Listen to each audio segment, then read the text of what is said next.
지난번에 1절서부터 11절까지 많은 사람들이 오해하고 있는 구절이라고 말씀을 드렸습니다. 베드로가 그나마 거부하지 아니하고 그물 하나를 던짐으로써 믿음을 보인 것 같았지만 사실은 그것은 믿음이라기보다는 떠밀려서 어떤 체면치레를 한 것에 불과했고, 그와 같이 마음이 담긴 진실된 순종이 아닐 때에는 주님께서 우리에게 주시고자 하는 축복이 다 파괴적으로, 그래서 그물이 찢어져 버리고 배는 가라앉고 하나님께서 충분히 주시고자 하는 그 축복을 받을 만한 그릇이 되지 못하는 경우를 우리가 보게 됐었죠. 심히 안타까운 일이 아닐 수 없습니다. 우리가 온몸을 다해서 온전히 순종만 한다면 넘치고 찰 그 축복이 이렇게 우리에게는 더 파괴적이거나 우리에게 나쁜 쪽으로 역사한다면 이것은 정말 우리 책임이지 주님의 책임이 아니겠죠. 그래서 이 누가복음 5장 1절서부터 11절까지는 우리가 좀 일반적으로 아는 것처럼 긍정적으로 볼 수 있는 것이 아니라 여기 나와 있는 것처럼 모든 그물들을 다 내어두고 주님 말씀대로 다 내던져야 하는데 그렇지 아니한 참으로 부분적인 순종이 가져온 파괴적인 것. 다만 그는 이로 인해서 자신이 죄인인 것을 아주 뼈저리게 느끼고 이를 합력해서 선을 이루신 주님께서 그를 이제 준비된 일꾼으로 이제 사용하시게 되는 역사가 있는데 벌써 그 대가가 그 결과가 나타나죠. 11절에 보면 그들이 자기들의 배들을 물에 대고 모든 것을 버린 채 그분을 따르니라. 남겨둔 게 없죠. 아까처럼 그물 하나만 던진 것이 아니라 모든 것을 다 버려두고 그분을 따르니라 라고 하는 교훈을 얻고 열매 얻는 모습을 보았습니다. 정말 우리에게는 얼마나 큰 유익이 되는 교훈인지 모른다 이렇게 말씀을 드렸죠. 자, 오늘은 12절서부터 15절까지 그리고 시간이 되면 16절에서 17절까지. 어떤 분들은 16, 17절을 따로 띄어서 17절서부터 18절을 연결시키는 분들이 있는데 사실 킹제임스 성경에는 문단 나누는 표가 있어요. 문단 나누는 그 표를 보면 16, 17절은 붙어 있는 것을 우리가 보게 되죠. 그걸 조심하셔야 됩니다. 이것을 그냥 하나님께서 주신 것이 아니라 이 문단을 정확하게 나눠야 될 것을 말씀하고 있습니다. 자, 그래서 우리는 12절서부터 15절까지 먼저 보겠습니다. 그분께서 어떤 도시에 계실 때, 어떤 도시인지는 안 나와 있습니다. 어떤 도시에 계실 때 보라 온 몸에 나병이 있는 사람이 있더라. 그가 예수님을 보고 얼굴을 대고 엎드려 그분께 간청하여 이르되 주여 주께서 원하시면 나를 정결하게 하실 수 있나이다 하매 그분께서 손을 내밀어 그에게 대시며 이르시되 내가 원하노니 정결할지어다. 다른 병들은 치유한다는 말을 쓰고 고친다는 말을 쓰는데 이 나병에 관해서는 정결하게 한다는 표현을 쓰고 있다는 것을 주목하셔야 되겠죠. 하신즉 곧 나병이 그에게서 떠나니라.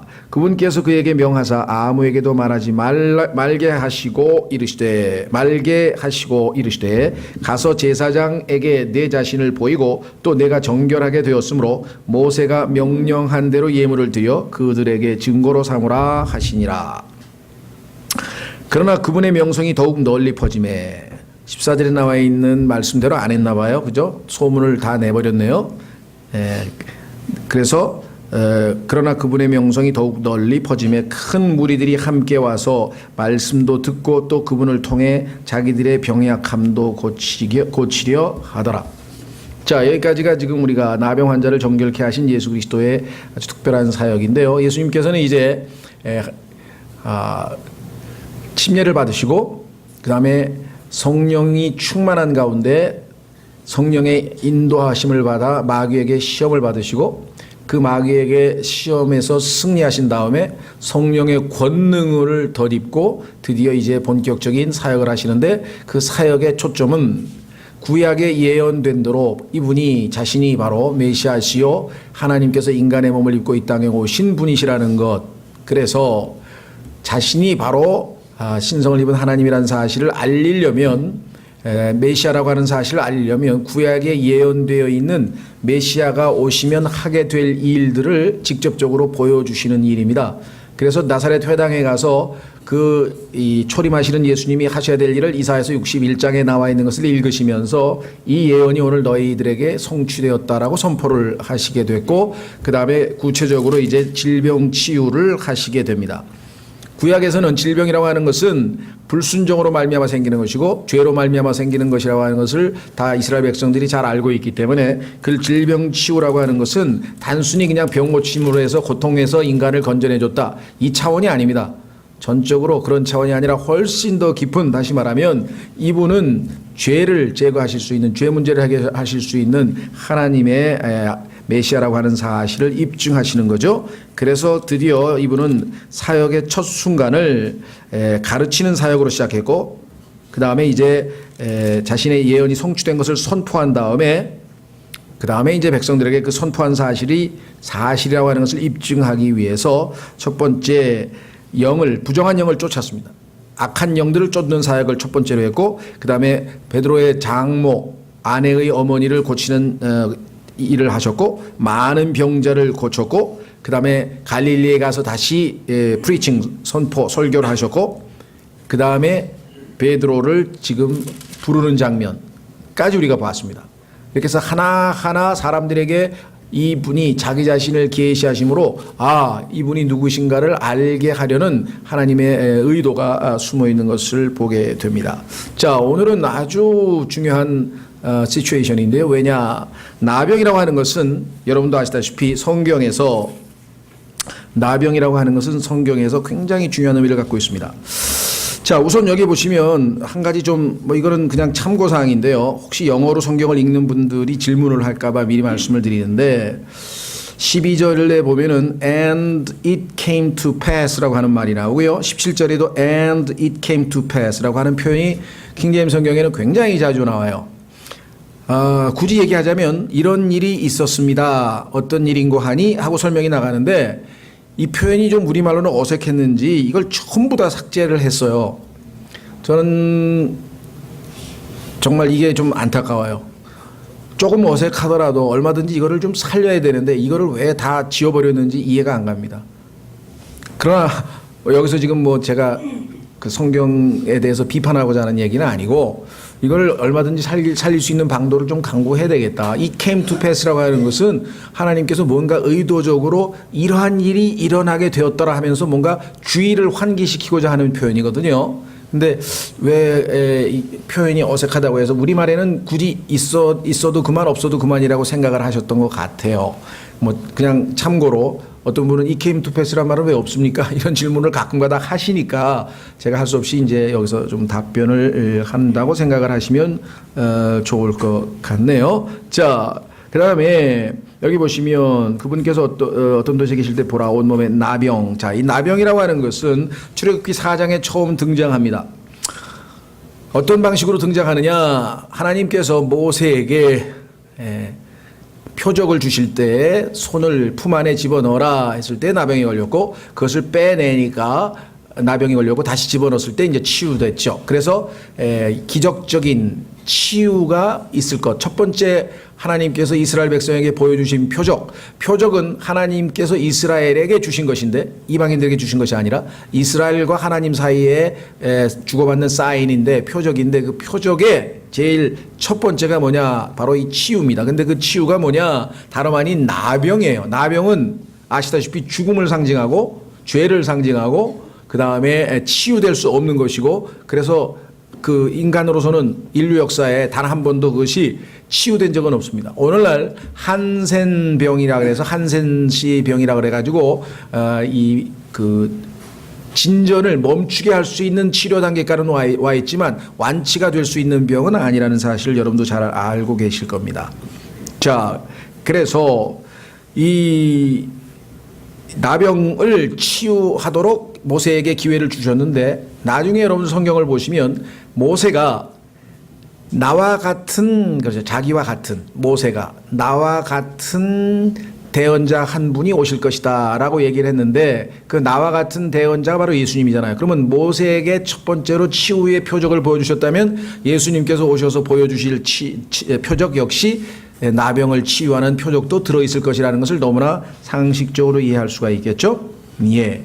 자, 그 다음에도 또 4장에서 우리는 엘리사가 나만을 이방인 나만만을 치유했던 것 아시죠? 그러니까 성경에 보면은 나병에 대해서 9번에 걸친 스토리가 사건이 나오는데 그 중에서 첫 번째는 하나님께서 표적을 보여주기 위해서 품에다 넣었다가 빼면서 치유한 기록이 있고, 두 번째는 미리암이 아론과 함께 하나님께 대적해서 모세를 비방하다가 하나님께서 심판을 받아서 나병에 걸렸다가 하나님께서 또 기적적으로 치유한 적이 있고, 그렇죠? 그 다음에 하나님께서 엘리사라고 하는 대언자를 통해서 또 기적적인 방식으로 그렇죠? 이방인들이 언젠가는 구원받을 것을 예표하고 있는 사건을 보여준 나만의 치유가 있습니다. 그러나 이것은 다 신적인, 즉 하나님이 개입해서 치유한 것이지 어떤 인간적인 방식으로 치유된 적이 없다는 사실을 여러분들이 아마 충분히 아시게 되겠죠. 자, 그래서 이 나병은 성경에서 죄를 예표하고 있다는 것을 민수기 12장에도 나와 있고 레위기 13장 14장을 통해서 성경 곳곳에서 등장합니다. 나병의 특징은 첫 번째, 피부의 겉에 드러난 것보다 훨씬 더 깊다는 거예요. 죄도 마찬가지입니다. 인간이 겉으로 행동하는 죄도 그 깊은 뿌리로 들어가면 마음속에 더 깊은 곳에 죄의 뿌리가 있다는 사실을, 우리 속에 죄가 있다고 로마서 7장에서 말씀하고 있는 것을 알고 있죠. 두 번째, 죄의 특징은 퍼지는 겁니다. 번지는 겁니다. 가만 있지를 않아요. 그렇죠? 죄는 아주 그냥 한번 번지는 속도가 아주 빠르다고 하는 사실을 우리가 알고 있고요. 이 죄로 말미암아 이 나병은 사람들에게 분리를 가져옵니다. 나병 환자는 격리돼서 따로 있어요. 왜? 전염이 되기 때문에. 그렇죠? 그래서 진영 밖에, 즉 진영 밖에다가 보내서 사람들과 접촉을 끊게 되는데, 여러분도 아시다시피 하나님께서 나중에 구원받지 못한 죄인은 영원한 지옥불에서 이 하나님의 자녀들과 완전히 격리되어질 것을 성경에서 보여주고 있습니다. 그 다음에 죄와 나병은 다 이집트와 연관되어 있고요. 또 세상을 예표하기도 하고요. 그 다음에 죄의 특징은 뭐냐? 더럽히는 겁니다. 그래서 항상 깨끗해, 정결이 요구되고 있는 병이라고 하는 사실을 볼 수 있고, 죄라고 하는 것은 하나님에 의해서만 기적적으로 치유되지 그 이외의 인간적 치유 방법은 없다. 그래서 항상 레위기 13장에 보면은 제사장이 봐서 지켜보고 검사하고 또 관찰하고 해서 나병이라고 판정이 되면 이 나병 환자는 어디를 가든지 사람들이 자기에게 다가오지. 왜? 전염되면 죄가 그 사람에게도 나병이 옮겨지기 때문에 부정하다, unclean, 나는 더럽다 이거죠. 깨끗하지 않다라고 하는 부정, 한물로 하니까 부정이죠. 깨끗하지 않다라고 하는 사실을 사람들 앞에서 외치고 다녀야 됩니다. 다가오지 말라 이가. 그렇게 하도록 명령을 성경에 보면 받게 되는 것입니다. 자, 그 다음에 이 나병은 신경을 무력화시켜서 통증을 느끼지 못하게 만들어요. 나병 자체가 이렇게 형태, 사람의 근육이나 뼈가 막 흐물흐물해져서 이렇게 형태를 파괴하는 게 아니라 통증을 느끼지 못하기 때문에 상처를 입어도 그것이 전혀 느껴지지 않으니까 그냥 방치해 준다 이거죠. 그러니까 염증이 생기고 그러는 것이지 그 자체가 염증을 일으키는 건 아닙니다. 통증 자체를 느끼지 못하게 만들어서 그 결과로 인해서 약이 된 것이 소위 말하면 이렇게 살이 썩어 들어간다든가 이런 건 뭐냐면 상처를 입었는데 치유를 안 해. 왜? 통증을 못 느끼니까. 여러분들 통증이라고 하는 것이야말로 하나님께서 인간에게 주신 가장 소중한 어떻게 보면은 경고이죠. 경고. 통증이라는 것은 너희 몸 안에 뭔가가 있다. 뭔가 잘못된 일이 발생했으니까 빨리 조치를 취하라 이거죠. 그것이 두통으로 오든 뭐도 오든. 그런데 요즘에는 통증 생기면 빨리 없애죠. 어떻게? 진통제 먹으면요. 원인을 모른 채 겉으로만 살짝 해결을 보는 것이에요. 순간적으로 너무 고통스러우면 진정제 먹는 거 잘못되지만 그 통증이 유발된 원인을 정확하게 찾아내야 되는데 그 진통제로 그냥 덮어버리면 나중에는 정말 큰 일이 벌어지게 된다는 것을 우리가 알 수가 있습니다.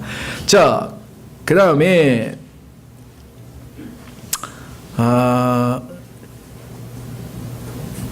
죄는 마치 이 나병이 신경을 무력화시켜서 통증을 느끼지 못하게 하는 것처럼 우리의 양심을 무력화시켜서 나중에는 점점 양심이 화인 맞은, 즉 양심이 인두로 지져져서 작동을 안 하게끔 하는 것이 죄입니다. 그래서 디모데전서 4장 2절에 보면은 인두로 지져진 양심이라는 표현이, 죄를 졌는데 그 죄의 의식이 안 느껴져요. 얼마 전에도 어떤 사람을 봤는데 너무나 명백하고 너무나 큰 죄야. 그래서 자기는 죄로 생각 않는데 1시간 설득하다가 그냥 가라고 그랬어요. 제가 하나님 앞에 내가 그것이 죄인지 아닌지 가르쳐달라고. 누가 봐도 100% 죄인데 자기는 죄가 아니라는 거야. 그 정도로 양심이 마비됐어요. 자기 말로는 구원받은 그리스도인이라 그러는데, 난 그래서 성경에서 그리스도인들 중에도 양심이 화인 맞은, 즉 인두로 지져진 사람이 있다는데 이런 사람을 두고 하는가 보다, 이렇게 생각이 됐는데요. 대표적인 케이스 중에 하나는 고린도전서에서 그 타락한 죄를 지은 그 사람을 고린도 성도들이 징계하지 아니하고 그냥 봐주고 묵인하고 넘어갔던 사건도 역시 이건 양심이 완전히 아주 작동을 안 하고 있는 케이스가 되겠죠. 예, 요번에 세월호의 직원들, 선장들, 사장들, 하여간 거기 있는 사람들도 거의 다 100% 양심이 마비된 사람들이 작동을 안 하네, 작동. 죄의식이 없어요, 죄의식.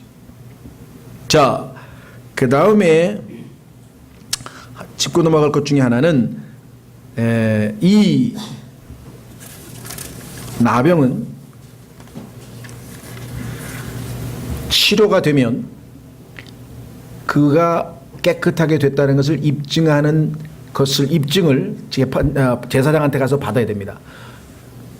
나병이 걸렸다는 사실로 인해서 더럽다, 깨끗하지 않다, 부정하다고 외치다가 분명하게 치유가 됐다고 해서 전혀 없다 하더라도 자기 혼자 돌아다니면 안 되고 제사장에게 가서 그 제사장이 레위기 14장에 나와 있는 하나님이 정하신 방식대로 꼼꼼히 확인해서 분명하게 치유가 됐다 하면은 거기에 또 하나님이 정하신 방식에 따라 새 2마리를 가지고 한 마리는 죽이고 한 마리는 날려보내는데 그 죽은 자의 피를 묻혀서 하여간 엄격한 절차에 따라서 이제 깨끗하다 하고 제사장이 선언을 하게 되어 있습니다.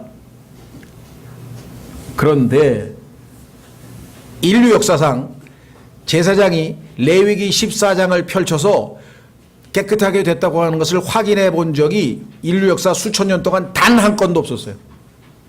레위기 14장은 이상하죠. 왜? 나병 환자가 깨끗하게 되는 것에 대한 법이라 그랬는데 하나님께서는 이 나병 환자가 깨끗하게 된 사건이 단 한 번도 안 발생할 것을 알고 계시면서 어떻게 나병 환자가 깨끗하게 될 때는 이렇게 하라고 규정을 정했을까 한번 생각해 보세요. 놀랍죠?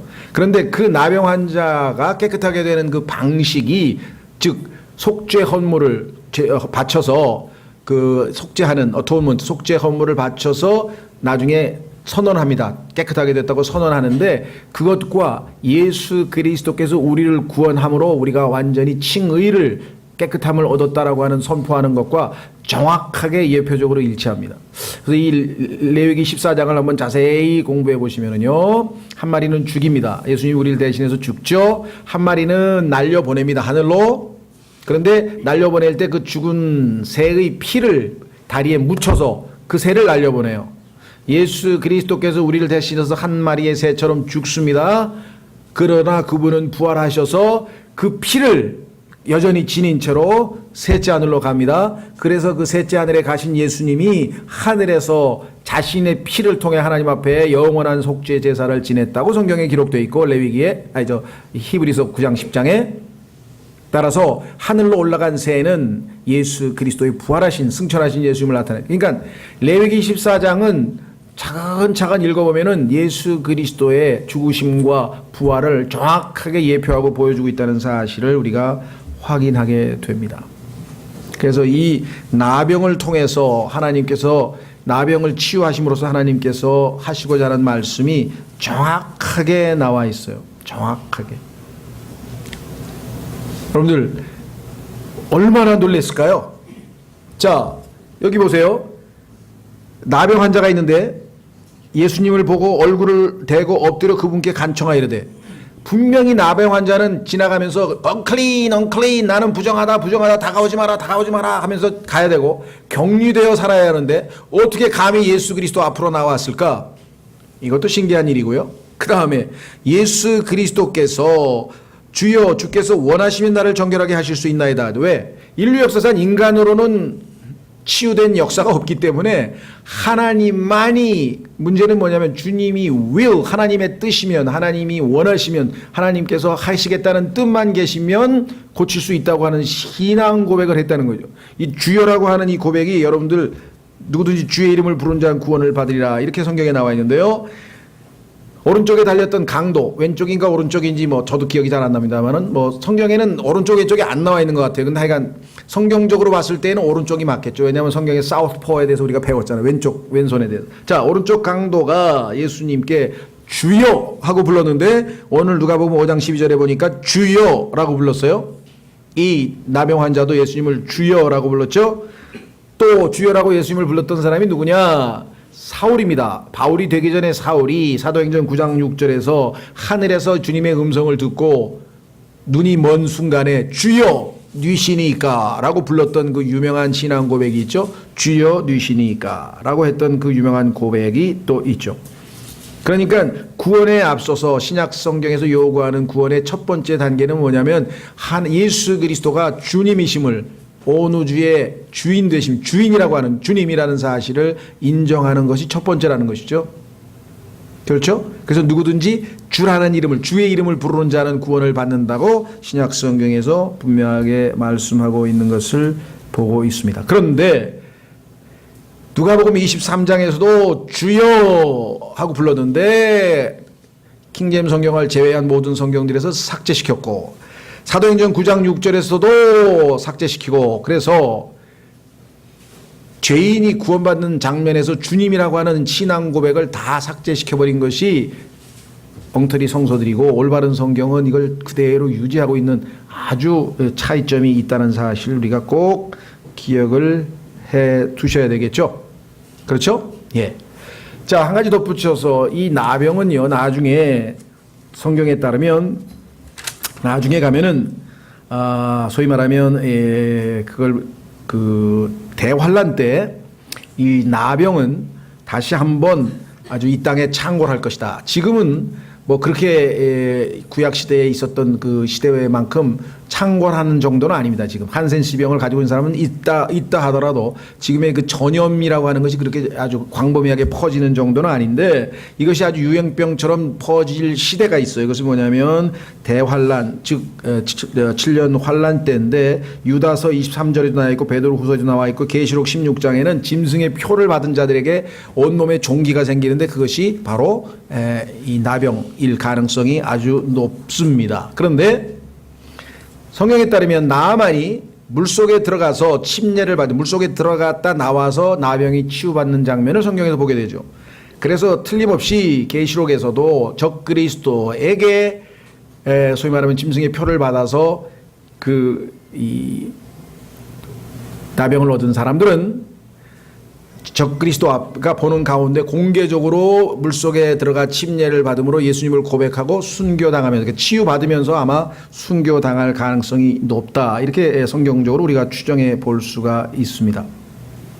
그래서 이 신약에서는 우리 그리스도인들에게 있어서는 침례라고 하는 것은 단순한 구원을 예표하는 것이지만 환란 때 가면은 그 침례가 바로 신앙 고백으로 인해서 구원을 가져다주는 수단이 될 것이라고 하는 것을 성경에서 암시해 놓고 있다는 것을 베드로후서, 유다서에서 우리가 보게 되는데요. 그걸 여기서 우리가 다 얘기할 수는 없고요. 자, 그래서 나병에 대해서 우리가 좀 자세하게 비교적 좀 이것저것 살펴보았습니다. 자, 그 다음에 이제 중요한 것은 그가 예수님을 보고 얼굴을 대고 엎드려 그분께 간청하되 주여 주께서 원하시면 나를 정결하게 하실 수 있나이다 하매 그분께서 손을 내밀어 그에게 대시며 이르되, 자, 여기도 이제 문제가 있네요. 그분께서 손을 내밀어 그에게 대시며 이르시되 I will, 내가 원하노니 정결할지어다 하신즉 곧 나병이 그에게서 떠나니라. 율법에 따르면 예수님께서는 사실은 나병 환자를 손대면 안 되죠. 왜냐하면 예수님도 더러워지니까. 그런데 예수 그리스도께서는 고린도후서 5장에 따르면 우리를 정결케 하기 위해서 자신이 우리를 하나님의 의가 되게 하기 위해서 자신이 죄가 되셨다고 성경에 써 있잖아요. 나병 환자에게 손을 대심으로써 죄인과 일치 하나됨을 예수님이 바로 죄인이 죄가 되셨다고 함을 상징적으로 보여주는 것을 예수님께서 선택하셨고, 그렇죠? 예. 그 다음에 이것은 여러분도 아시다시피 그 구약에서 레위기 14장에서 피를 통해서 깨끗하게 이 속죄제를 드리고 정결을 선언받은 그 나병 환자처럼 예수 그리스도께서는 대제사장으로서 지금 레위기 14장에 나와 있는 제사장이 질병의 완치를 선언하듯이 예수님은 지금 제사장의 역할을 하시면서 이에게 병이 다 정결케 되었다는 사실을 지금 선포하고 있는 모습을 보게 되죠. 그래서 우리는 대제사장으로서 예수 그리스도를 이곳에서 예표적으로 확인해 볼 수가 있습니다. 그래서 그런 하신즉 곧 나병이 그에게서 떠나니라. 예수 그리스도께서 우리 안에 들어오시는 순간, 예수 그리스도와 우리가 일치되는 순간, 하나 되는 순간 우리의 죄는 완전히 제거되는 겁니다. 세상 죄를 제거하는 하나님의 어린 양이로다. 따라서 하나님께서는 우리를 이제 의롭다고 선포하실 수 있게 된 것이겠죠. 따라서 여기서 나병 환자의 치유는 정확하게 신약의 그리스도인들이, 신약의 죄인이 그리스도인이 되는 과정을 아주 자세하게 예표적으로 많이 보여주고 있다. 자, 그래서 14절 그분께서 그에게 명하사 아무에게도 말하지 말게 하시고 이르시되 가서 제사장에게 내 자신을 보이고 또 내가 정결하게 되었으므로 모세가 명령한 대로 예물을 드려 그들에게 증거로 삼으라 하시니라. 이것이 레위기 14장에 나와 있는 대로 행하라. 자, 여기서 아까도 제가 말씀드렸습니다. 이건 우리가 지금 상황을 정확하게 알면 어마어마하게 드라마틱한 장면입니다. 이게 왜? 인류 역사상 레위기 14장 적용을 받은 첫 번째 사람이야. 레위기 14장을 펼쳐서 처음으로 그게 적용된 케이스야 이게. 유대 역사 몇천 년 동안 한 번도 이 레위기 14장이 적용된 예가 없어. 그런 제사장이 얼마나 기절초풍을 하겠어요. 정말 다 나았냐 이거야. 너 내가 분명하게 그 나병 환자라고 하는 선언한 거는 분명히 있었는데 와보니까 정말 깨끗하게 다 나와버렸어요. 아마 뭐 수없이 많은, 여긴 지금 안 나와 있지만 얼마나 많은 사람들이 와서 그걸 확인하러, 객관적으로 확인하러 왔겠습니까?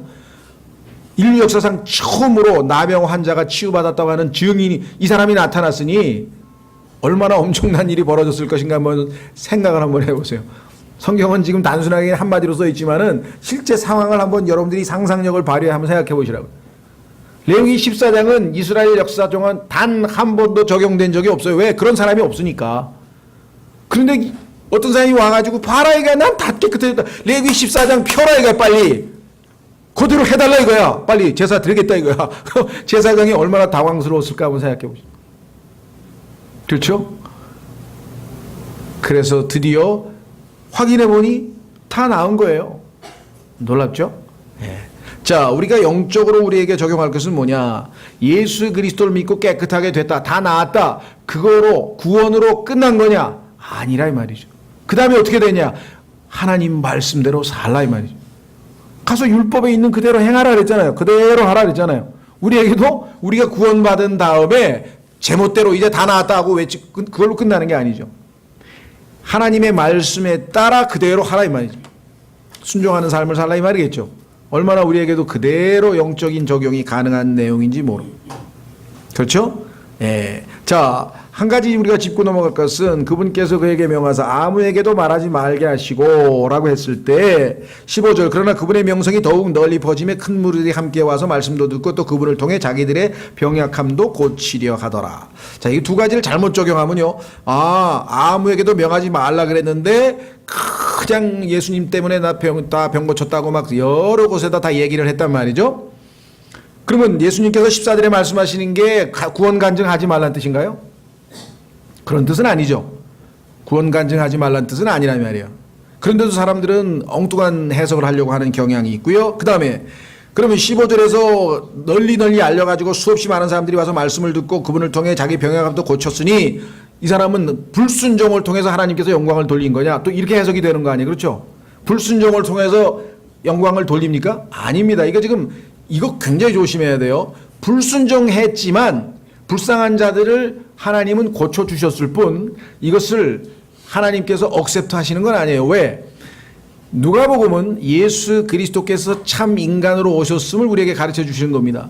예수 그리스도는 지금 하나님으로서가 아니라 인간으로서 있기 때문에 휴식도 필요하고 식사도 하셔야 되고 지금 좀 이따 뭐 혼자 가서 기도도 하셔야 되고 하는데 마귀는 예수 그리스도를 아주 인간으로서 아주 극도로 몰아붙여서 완전히 그냥 체력 다 떨어지게 해가지고 하나님의 사역을 중도에 포기시키려고 하는 의도가 여기 숨겨져 있는 것이에요.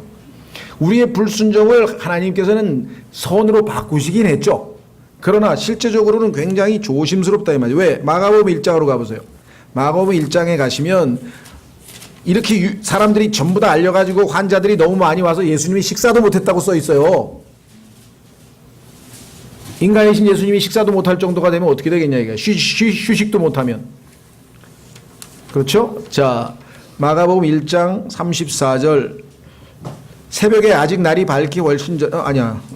마가복음 내가 어딜 찾았나?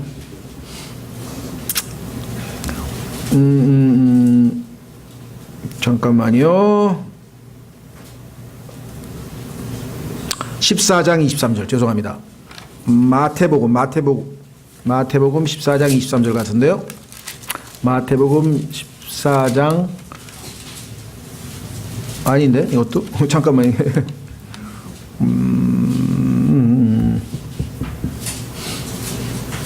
3장 20절이네요. 마가복음 3장 20절. 예, 죄송합니다. 이게 마가복음 3장 20절에 가시면은 이렇게 써 있네요. 예수님께서 일하시는 것을 보고 사람들이 한꺼번에 몰렸죠. 그래서 20절에 보니까 무리가 다시 함께 오므로 또 와서 그들이 빵을 먹을 수도 없더라. 식사하실 겨를도 없게 된 사건을 성경에서 보게 됩니다. 따라서 누가복음 5장에서 예수님께서 말씀하신 것은 구원받은 것을 사람들에게 알리지 말고 간증하지 말라 그런 뜻은 당연히 아니고 문맥에서 읽으셔야죠. 그 의도는 예수님께서는 따로 더 중요한 일을 하셔야 돼요. 왜? 지금 마가복음 이제 5장 18절에 보면은요, 하나님께서 맡기신 위대한 아주 이제 바리새인들과의 일전을 지금 영적 전쟁의 일전을 앞두고 있기 때문에 예수님께서는 쉬셔야 되고 식사도 하셔야 되고 기도도 하셔야 되고 지금 자신이 하나님과의 관계에서 영적 전쟁을 준비해야 될 시간이 있는데 이때 사람들이 한꺼번에 몰려오니까 그렇죠? 주님께서 하라는 대로 해야지 내가 보기에 주님이 좋아하시겠지 이러면 이제 문제가 생기는 거예요. 그런데 사람들이 겉보기에는 결과가 그럴싸하니까 왜? 치유도 받고 굉장하니까 이게 무서운 거예요. 마귀는 항상 뭐예요? 목적이 선하다고 해서 수단이 잘못되면 하나님은 안 받으셔요.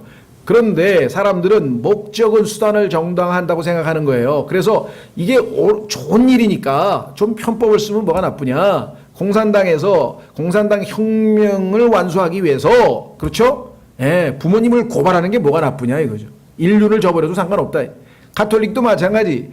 교황을 위해서 가톨릭 교회를 위해서 마리아를 위해서 성경에다 손을 얹고 거짓말도 괜찮다. 왜? 영광을 위해서잖아. 목적이 좋은 거잖아. 이 목적을 위해서 방법을 잘못 써도 상관없다고 하는 것을 주장한 것이 뭐냐? 이게 예수회입니다. 로마 가톨릭의 제스위트라고 하는 예수회에서 만들어낸 원칙이에요. 교회를 위해서는 무슨 짓이든지 상관없다는 거예요. 그렇습니까? 하나님은 선한 방법으로 순종을 통해서만 영광받지 이런 편법을 통해서 불순종을 통해서 하나님은 역사를 하셨으나 그걸로 영광을 받으시진 않아요. 그리고 이 사람이 칭찬을 받는 일이 아니에요. 이거는 불순종이라면. 이해가 되시겠어요? 그러니까 결과만 내다보고 내가 이렇게 해서 이렇게 많은 사람 전도했는데 그렇죠? 예를 들면 여러분들이 전도 집회하는데 거짓말로 친구에게 좋은 데 간다 그러면 어디냐니까 교회지 그러니까 아니야 교회 아니야 그러고 싹 해가지고 교회로 데리고 왔어. 근데 그날 만나는 게 그 사람이 구원 받았어. 그러면 하나님이 영광 받으실까요? 천만의 말씀. 그건 하나님이 어차피 하나님께서 계획하에 구원 받을 사람이에요. 그러나 거짓말을 해가지고 데려오면은 그럼 이 사람은 뭘 배우는 거예요? 아, 그리스도인들은 전도하기 위해서는 거짓말 아니라 무슨 짓에도 상관없는 거구나. 완전히 하나님과 잘못된 인포메이션, 그 암시를 하게 된다는 거지. 이해가 되시겠습니까? 그리고 이 유혹은 굉장히 크기 때문에 교회에서 무슨 전도 집회나 아니면 무슨 뭐 총동원주의라면 그냥 거의 거짓말이야. 그냥 다. 그냥 막 뇌물 주고 그냥 막 교회에서 무슨 뭐 막 로또 한다고 당첨한다고 막 그런 별 희한한 짓을 해가 사람을 긁어 모으려고 하는 짓을 하는데요. 안 됩니다. 그런 짓을 하면은. 하나님은 하나님의 방식대로 해야 돼요.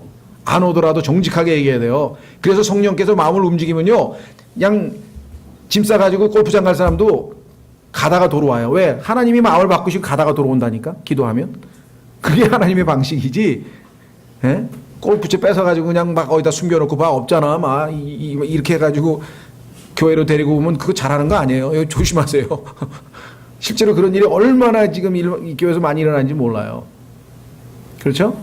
예. 자, 그 다음에 그래서 요 조심하시고요. 그 다음에 15절 그러나 그분의 명성이 더욱 널리 퍼짐에 큰 무리들이 함께 와서 말씀도 듣고 또 그분을 통해 자기들의 병약함도 고치려 하더라. 16, 17절 자, 이게 한 패러그래프입니다.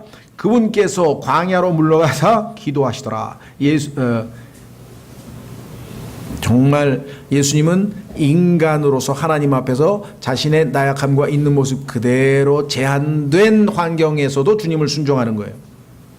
그래서 이 하나님과의 1대1의 교제 가운데 가서 홀로 외로운 가운데 하나님과의 교제를 누리시고 기도하시기 전에는 어떠한 중요한 일을 하지 아니하신 것으로 누가복음에 반복해서 나옵니다. 그래서 예수님께서 기도하시더라. 아까 마가복음 1장에 보면 새벽에 가서 홀로 기도하시더라. 누가복음 16장에 6장 12절에도 나오고 그 다음에 오병이어의 기적을 일으킨 순간에 사람들이 자신을 왕으로 삼으려고 막 스타로 만들려고 하니까 싹 피해가지고 산에 가서 혼자 기도하시고 이게 어떻습니까? 우리 인간들이 이 땅에서 뭐 오늘 대단히 설교 뭐 대단하셨어요 뭐 와 하면서 그냥 호텔 뷔페로 가서 실컷 먹고 막 칭찬받고 그냥 이 목사님 뭐 대단합니다. 예수님은 도망쳐서 산으로 가서 혼자 조용히 기도하시죠. 그런 걸 왜 안 배우는지 모르겠어 목사들이. 그잖아요. 어디 지하실로 가서 아직 기도굴로 도망가든지 차 타고 어디 저 산속으로 기도원으로 들어가든지 해야 될 거 아니에요. 크게 신유 집회를 했으면 예를 들면 잘못하면 하나님의 영광을 자기가 다 차지하는 게 되잖아요. 이거 조심하셔야 돼요. 예수님은 얼마나 놀라운 본을 보이셨습니까? 17절. 자, 마지막 구절이네요. 어느 날, 자, 이게 중요합니다. 어느 날인데요. A certain day라고 아주 나와 있어요. 이 certain이란 말이 어느 날도 되지만 어떤 확실한 날. 그러니까 딱 노리고 있다가 예수님을 한번 딱 어떻게 해보려고 이 바리새인들이 딱 준비한 날이 있었어요. 그래서 그냥 어데이가 아니야. 근데 우리는 그냥 어데이가 라고 하는 부정관사도 어떤 날이라고 했다가 또 어떨 때는 certain도 이렇게 하니까 조금 우리말로는 참 구분하기가 어렵죠. 어쩔 수 없어요. 이게 영어는 certain이란 말이 들어가 있다. 근데 certain은 확실한이란 뜻이 숨겨져 있는 어떤 이에요. 확실한 어느 날 뭐 이렇게 되잖아요. 그죠? 그분께서 가르치실 때 갈릴리의 모든 거울과 갈릴리의 모든 거울이라 그랬네요. 그 다음에 유대와 예루살렘에서 온 바리새인들과 율법 박사들이 이제 쟁쟁한 사람들이 드디어 영적 전쟁을 벌이려고 마귀의 보내심을 받아 드디어 오고 있는 거예요. 예수님께서는 이를 대비하기 위해서 기도하신 거죠. 곁에 앉았는데 놀라운 사실은요. 이렇게 떼거지로 몰려와서 예수님을 갖다가 어떻게든 걸려 넘어지게 하려고 공격을 하려고 했지만 놀라운 사실은 주의 권능이 거기 있어. 예수 그리스도께는 하나님의 권능이 주의 권능이 거기 있어. 그 다음에 뭐라 했습니까? 그들을 고치더라. 그들을 고치더라.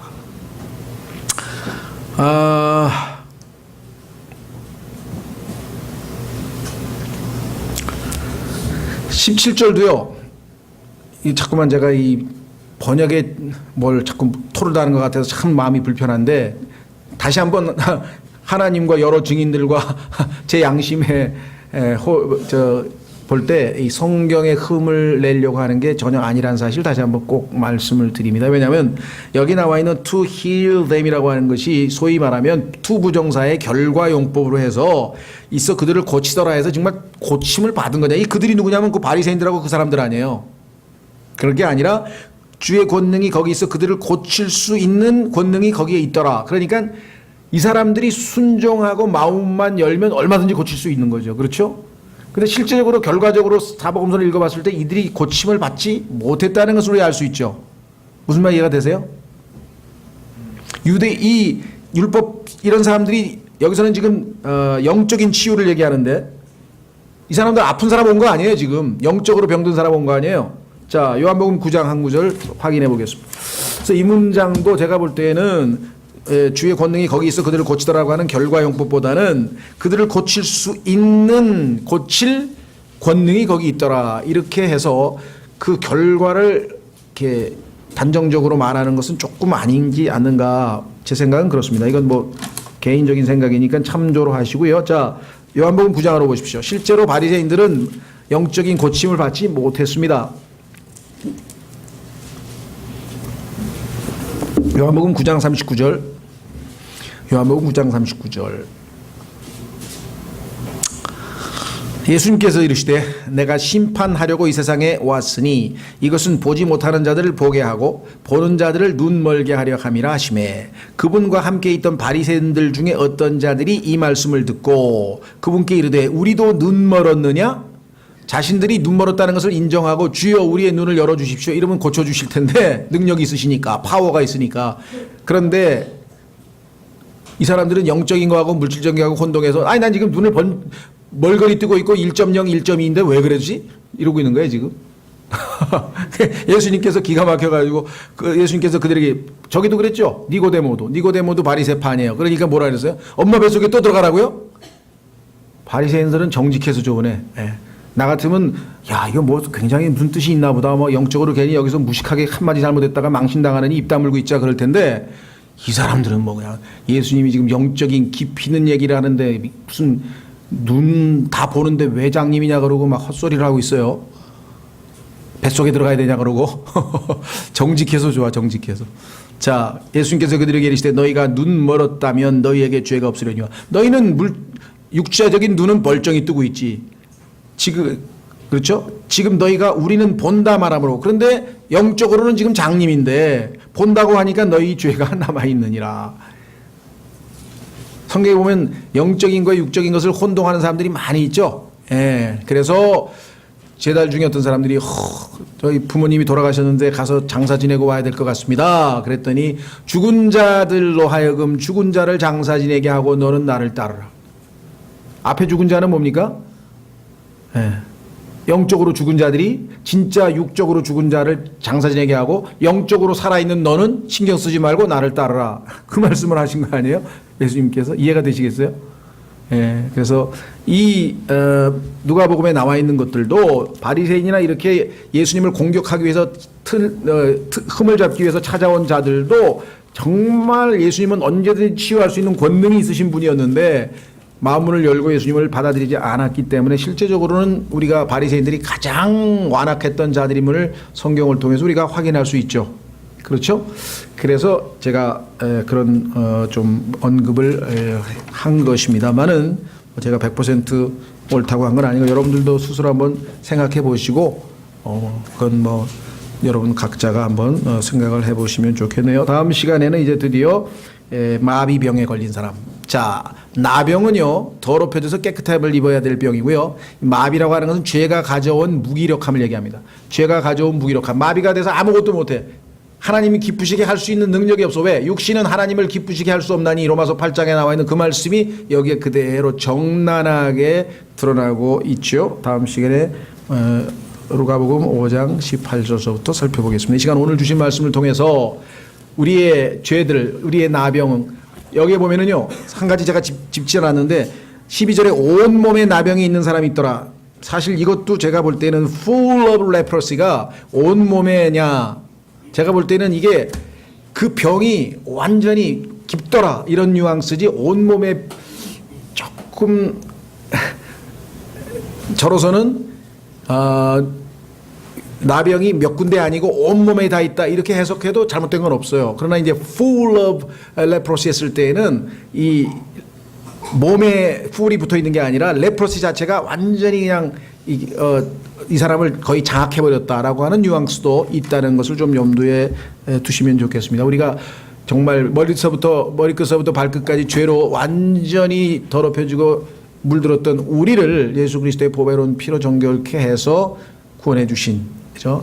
우리의 나병인 죄로부터 구원해 주신 예수 그리스도께 이 시간 잠깐 감사하고, 이제 구원받았으니 모세가 기록한 대로 말씀대로 살아가는 우리가 될 수 있도록 잠깐 기도하겠습니다.